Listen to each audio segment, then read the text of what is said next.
Prince আনারের মৃত্যু নিয়ে DB কখন কথা বলবে? ধন্যবাদ সোহাগ। এখনো ডিবি কিছু জানায়নি, তবে কিছুক্ষণ পরেই কথা বলবে সেটি আমাদের নিশ্চিত করেছে। আপনি জানেন যে আজকে জানা গেছে যে ঝিনাইদহ ৪ আসনের সংসদ সদস্য আনারুল আজিম আনারের মরদেহ উদ্ধার করা হয়েছে কলকাতার নিউ টাউন গার্ডেন থেকে।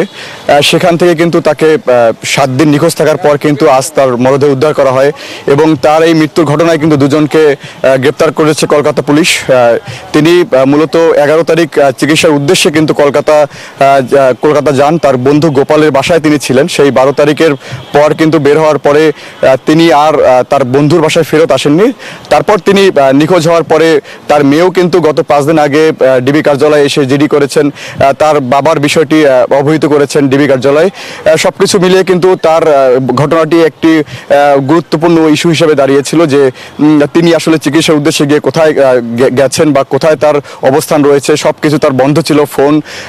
সবকিছুর পরে কিন্তু আজকে তার মরদেহের বিষয়টি নিশ্চিত করেছে কলকাতা পুলিশ। তার সঙ্গে কাজ করেছিল বাংলাদেশ পুলিশের সংস্থা। তো সবকিছু মিলিয়ে কিন্তু ডিবি কিছুক্ষণ পরে কথা বলবে। কথা বলার পরে আমরা আরো আপনাদেরকে জানাতে পারবো যে তার বিষয় আরো কি রয়েছে, কি তথ্য পাওয়া গেছে। তো এই ছিল আমার কাছে এই ডিবি কার্যালয় থেকে সর্বশেষ। সোহাগ।